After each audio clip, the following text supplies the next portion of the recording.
E aí, alunos, como estão? Olha, eu espero que vocês estejam bem, viu? Nós estamos iniciando mais uma semana, um novo dia e, é claro, um novo conteúdo. Ou melhor, uma nova abordagem ou continuidade do nosso conteúdo. De qualquer forma, eu espero que você esteja atento a todos os detalhes possíveis que eu comento na nossa aula de hoje. Ela está impecável e eu tenho a certeza absoluta de que você irá aproveitar bastante todas as informações que eu destaco hoje. Faço um convite, então, para que você esteja comigo, anotando, fazendo as abordagens, comentando e, enfim, fazendo todas as evidências possíveis. Espero, então, que você tenha uma excelente aula e, no mais, conte sempre comigo. Beleza, turma. Agora minha tela já está aí projetada para vocês. Bem, a nossa aula de hoje, ela vai acontecer aqui da página 27, a partir da página 27. Eu confesso para vocês o seguinte, já vou trazer logo essa abordagem, porque para que vocês não fiquem frustrados no final da nossa aula de hoje. Nós vamos dar início hoje a dois conceitos importantes: dissonância e consonância. É claro que nós estamos falando de música, então é muito desafiante trazer esses dois conceitos numa aula virtual. Então eu tive que recorrer a outros vídeos, tá, no YouTube, por exemplo, para mostrar para vocês como esses dois conceitos são aplicados na música, tá? E aí nós temos o seguinte, então. Já vou trazer logo os dois conceitos e aí depois a gente só aplica na música, tá? Em relação ao vídeo que eu vou trazer. Nós temos como dissonância, tá? É o som desagradável. E a consonância é o som agradável. Olha o conceito que o nosso livro traz. Dissonância. Antes disso, peguem um marcador de texto, tá? Destaquem o conceito de dissonância e consonância. São dois conceitos extremamente importantes para entender como é que a música, como era a música ainda no período renascentista, tá? E é claro, vai cair na nossa avaliação. Então, marque aqui. Dissonância. Di significa dois. Sonância tem a ver com som. Nós temos, então, combinação de sons que causa impressão desagradável. A dissonância está ligada às propriedades físicas das ondas geradas por esses sons, que entram em choque umas com as outras, causando uma sensação estranha quando as ouvimos. Então, em linhas gerais, a dissonância é justamente o som desagradável e a consonância é o som agradável, tá? Vamos ver. A consonância é o oposto e o complemento da dissonância. Trata-se da combinação de sonoridades que resolve uma sensação de desacordo provocada pela dissonância, tá? É muito interessante estudar esses conceitos, que eu tenho certeza absoluta de que isso é algo totalmente novo para você, tá? Se você toca violão ou qualquer instrumento, eu tenho certeza absoluta de que você sabe do que eu estou falando. Se você já toca teclado, algum instrumento musical, você tem ideia concreta desses dois conceitos aqui, tá? Então, nós temos aqui, a música renasce cheio de dissonâncias, tá? Lembra do som desagradável, né? Os compositores renascentistas, eles tinham um objetivo: criar sons que estimulassem os sentidos. Nosso material vai trazer um comentário muito bacana, que ele vai dizer o seguinte, que esses compositores, como eu comentei, tinham esses objetivos de estimular os sentidos, mas alargando as possibilidades do discurso musical. Mas como, então, estimular os sons, tá? Era um desafio, era e continua sendo um desafio, né? Todo músico e todo compositor vai perceber o quanto é desafiante criar um som que estimule os sentidos, tá bom? Mas, enfim, essa preocupação, então, incluía novos tratamentos para as combinações das harmonias, ou seja, das sonoridades que aconteciam de modo simultâneo. O que é importante entender aqui neste momento? Que a perspectiva renascentista compreendia que certas combinações de sons, consideradas impróprias durante a Idade Média, poderiam ser novamente utilizadas, o que deu à música renascentista um caráter menos austero, tá? Tornando a música então mais rica e agradável para os sentidos. Nós vamos observar aqui, então, na página de número 28, o seguinte. Agora você vai ouvir dois exemplos musicais, um da época do Renascimento e outro do início do século XX. O primeiro é uma composição do italiano Giovanni Palestrina e o segundo é uma obra do compositor Alban Berg.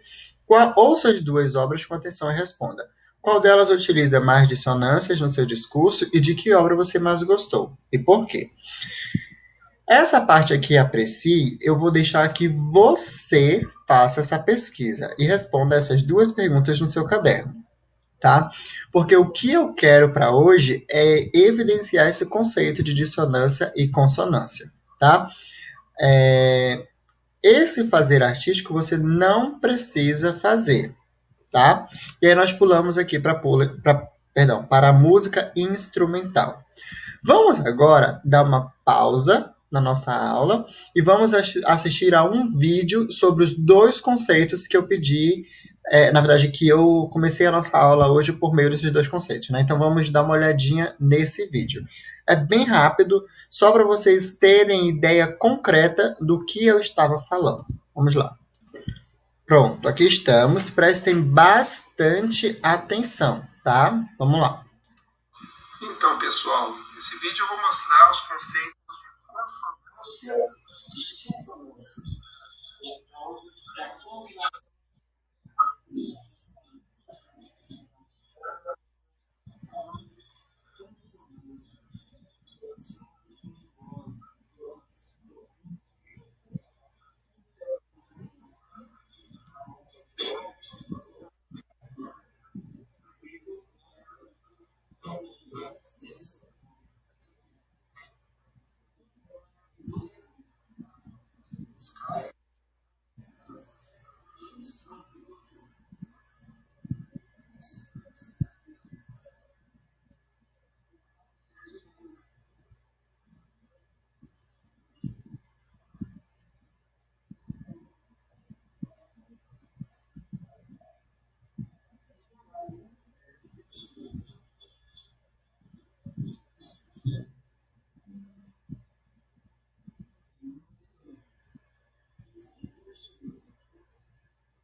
Pronto. Até aqui eu penso que deu para entender melhor este conceito, né, da dissonância e consonância. Nós vamos perceber então que nós temos um processo de harmonização da música aí também. Eu tenho certeza absoluta de que você, quando ouviu a sua música preferida pela primeira vez, deve ter notado o tom da melodia, da harmonia e, com certeza, da composição. Você vai observar que, para que haja toda essa harmonia, é preciso, então, que a melodia tenha, primeiramente, consonância, tá? Eu trouxe o vídeo mais por uma questão mesmo de ilustração, tá? O que eu preciso que vocês saibam são os conceitos, ok? Vamos retornar para o nosso livro didático, então. Pronto, aqui estamos. Legal, né? Lembra que eu falei que é um desafio de forma virtual fazer entender esses processos? Mas é assim mesmo. Vamos e vamos. Continuando, então, nós temos aqui música instrumental. Nós temos o seguinte: o processo de impressão de partituras contribuiu decisivamente para afetar a forma e as bases de transmissão da música, tá? A partir da instauração desse processo, as pessoas puderam aprender a ler uma partitura e comprar livros com obras musicais para tocar e cantar nos momentos de lazer. Nós temos o seguinte: esta dinâmica que nós acabamos de ler estimulou o surgimento de pequenos conjuntos vocais e foi responsável pela formação das primeiras formas de conjunto da música ocidental, os consortes, que eram pequenos grupos instrumentais formados por instrumentos da mesma família. O que nós vamos observar agora? Que esses consortes, que são pequenos grupos instrumentais, eles podiam ser compostos só de flautas, só de violas, tá bom? Ou eles poderiam ter também ter uma divisão das vozes da formação do coral. Eu não sei se você lembra, sabe também, né? Porque tem isso. Os instrumentos musicais, eles são divididos por grupos. Nós temos o grupo, tá? Dos instrumentos chamados cordas. Na verdade, a família de cordas, tá? Todos os instrumentos musicais, eles pertencem a uma família. Vou dizer o primeiro, que é a família das cordas. A família das cordas é justamente a família que tem os instrumentos que tem cordas, naturalmente, tá bom? E a família que mais tem instrumento dentro de uma orquestra, tá? Do que é composto, então, essa família? Nós temos os violinos, as violas, os violoncelos e os contrabaixos, tá bom? São alguns exemplos da família de cordas. Nós temos, inclusive, uma informação de que o violino ele tem mais timbre agudo, tá? E o contrabaixo, o mais grave. Legal ter esse conceito, né? Eu acho muito bacana. Nós temos o seguinte: temos mais um instrumento que faz parte dessa família das cordas, que é o instrumento chamado harpa, tá? Vamos então à próxima família. A próxima família é a família do sopro, tá? Não tem o nome dos sopranos, que são justamente aqueles que tocam o instrumento do sopro? Então, nesse caso, a família do sopro é dividida em dois grupos, de madeiras, tá? E os de metais. E aí precisamos observar o seguinte: por que então que nós temos madeira? Porque justamente são esses instrumentos de sopro de madeira que derivam de flautas rudimentares e feitas de madeira, tá?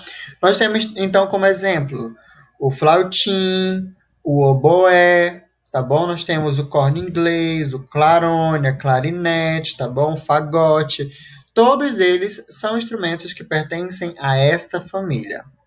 Tem mais família, professor? Tem. Vamos agora saber quais são. Lembra que eu falei que tem os de metais? Então, os de metais nós temos o seguinte: por que que eles têm esse nome? Porque eles apresentam um tubo de metal, tá bom? Quais são, então?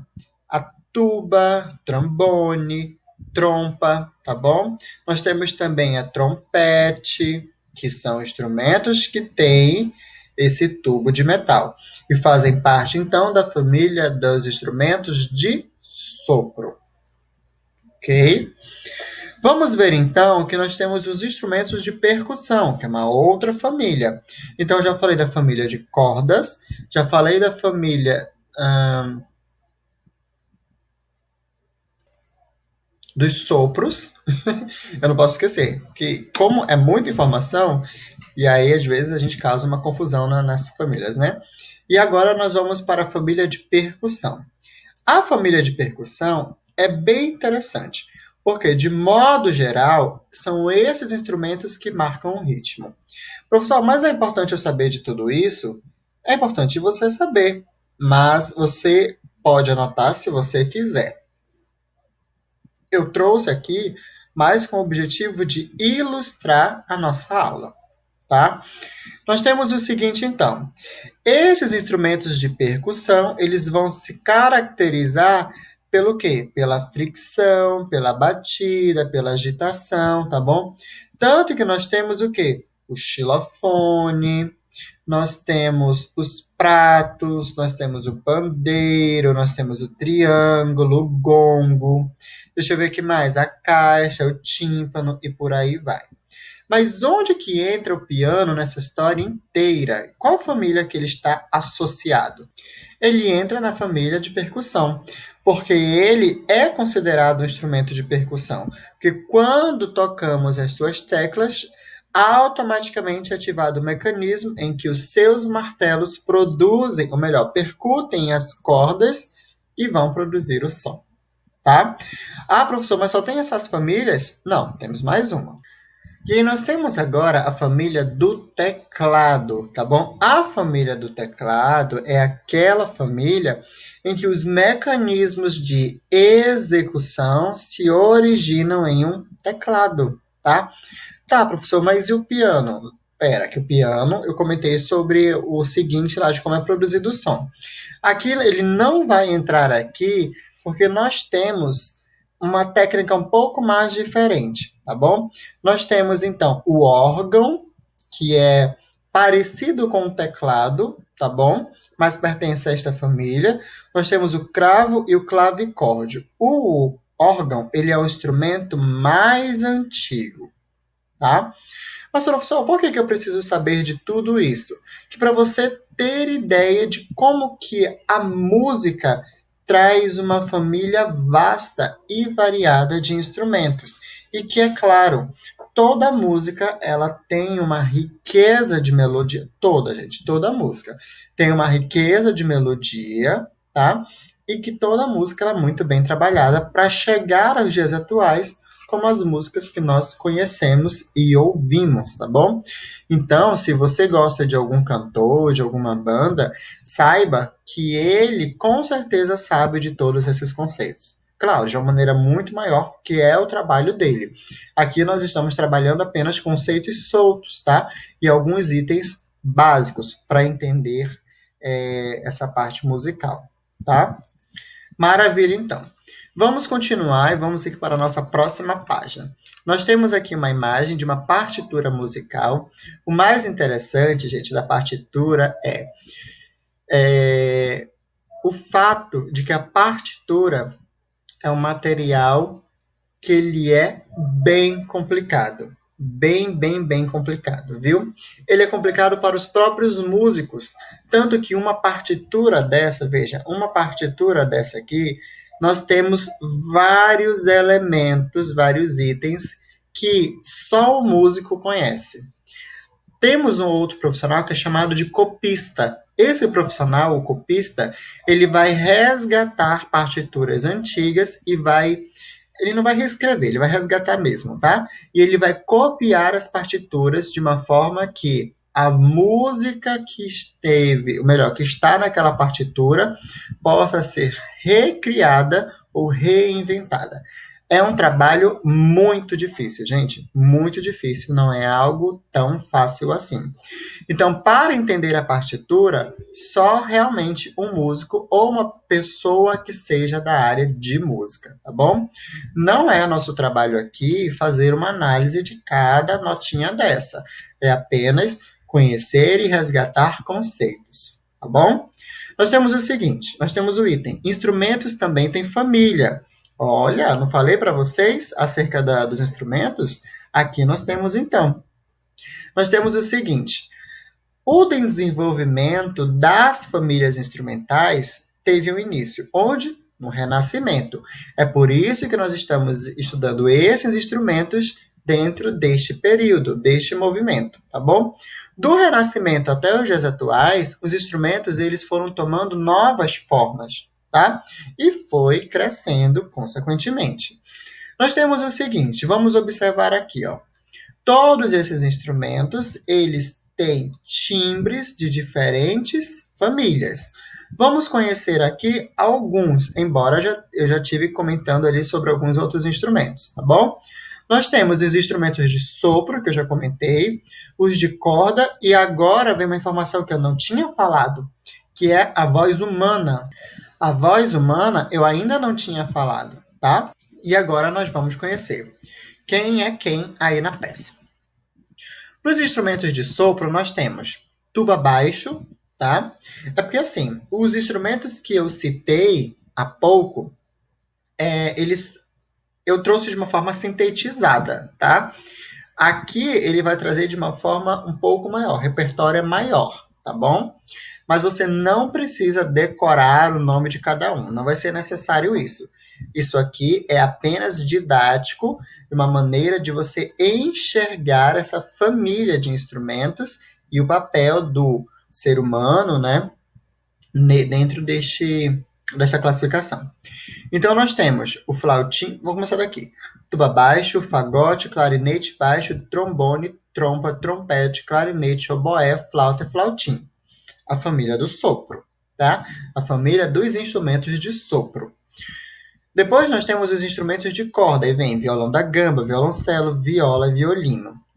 A voz humana, que é justamente o humano que vai dar voz a esses instrumentos, tá? É ele que vai utilizar esses instrumentos e gradativamente criar uma melodia. Nós temos então baixo, o barífono, nós temos o tenor, o contralto e o soprano, tá? Tanto que são denominações dadas, inclusive, aos artistas, tá? Então, nós temos aí a banda Queen, por exemplo, cada um tinha um tipo de sonoridade acerca da própria voz.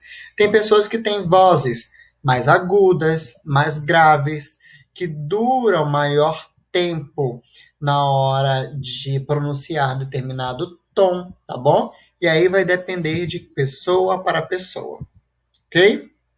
Vamos continuar.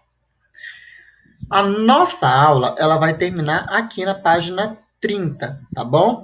O objetivo da nossa aula de hoje foi justamente trazer esses elementos da música. É claro, é um conceito importante, e é natural que nós tenhamos um pouco de dificuldade nesse primeiro momento. É super natural. Mas essa dificuldade ela vai começando a ser cessada ao decorrer das nossas aulas, tá? Antes de partir para Antes de partir aqui para a página 30, eu gostaria de fazê-los conhecerem uma sinfonia, que é a Sinfonia de Beethoven. Beethoven, ele nasceu num período em que, em determinado ponto da sua vida, ele começou a produzir músicas para o roman,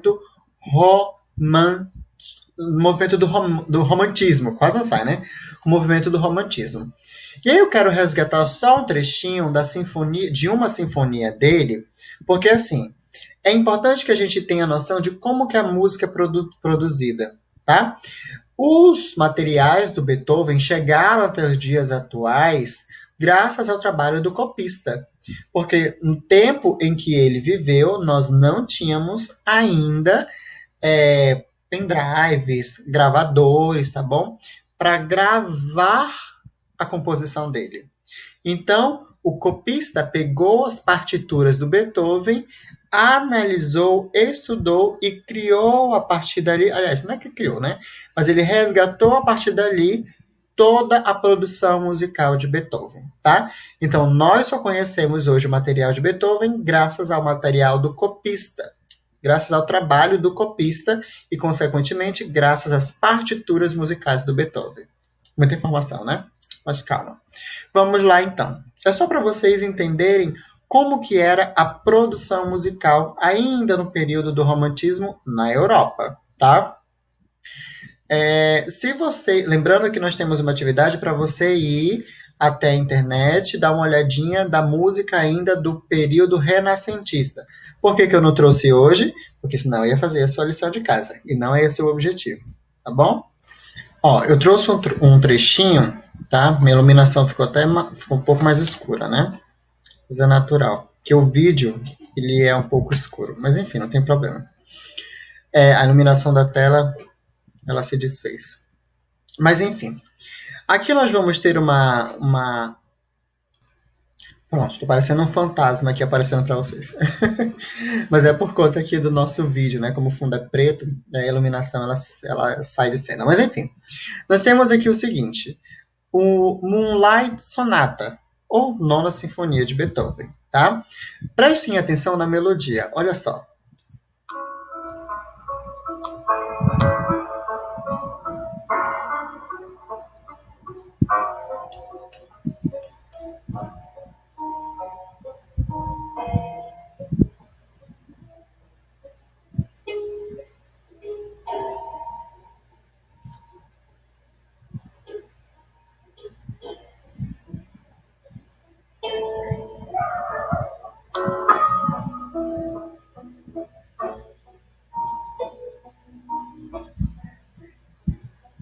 Prestem atenção na melodia.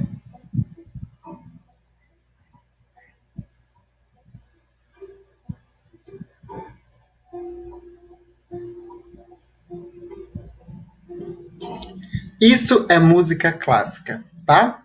Vamos voltar para o nosso livro didático. Aí eu comento em cima do livro didático. Pronto. Eu tava parecendo um fantasma no vídeo, né? Agora sim. Nós vamos ter, então, uma ideia interessante acerca do Beethoven. A melodia dele. Ele escrevia cartas, tá? Para a sua amada. E a partir das cartas, então, ele começa a ter inspirações para a criação das suas melodias. Nós temos ali a música clássica, tá? Não é todo mundo que gosta de música clássica. Mas, se você parar para observar, graças às músicas clássicas, nós temos hoje uma ascensão das músicas atuais, tá? Tanto funk, pop, qualquer ritmo teve uma origem lá na música clássica, tá? Perfeito, então. Era só para a gente ter noção da questão da melodia. E, claro, como vocês vão procurar uma música que tenha um teor renascentista, vocês vão fazer essa comparação. Nós temos aqui o seguinte: obra em foco. Nós temos aqui, para você observar a imagem que retrata uma obra do pintor renascentista Bouguereau, tá? Nela há uma sala com vários instrumentos musicais utilizados no período que foi produzida. Agora, observe os instrumentos musicais retratados. Nós temos aqui, ó, tá? Pesquise um desses instrumentos, descreva sua história e principais usos na música, tanto popular ou clássica. E depois você vai usar a técnica indicada por mim, fazendo um desenho ou pintura do instrumento pesquisado. Eu só quero, prestem bem atenção, eu só quero que você pesquise um desses instrumentos. Só. Você não vai precisar descrever a história do instrumento. Não vai ser preciso, tá? Também não vai ser preciso fazer nada no caderno. Eu só quero que você pesquise a história desse instrumento que você escolher. Tudo bem? Como eu já vou deixar uma outra atividade, esta outra atividade que para mim vai ser a mais importante. Tá bom? Turma, perfeito então. Vou encerrar nossa aula por aqui. Eu espero que vocês tenham aproveitado um pouquinho, tá bom? Próxima aula nós vamos dar continuidade, nós vamos continuar a partir daqui, das pavanas e das galhardas, quase não sai. E enfim, espero que vocês aproveitem tanto quanto eu. Boa atividade, bons estudos e até a próxima aula. Tchau, tchau!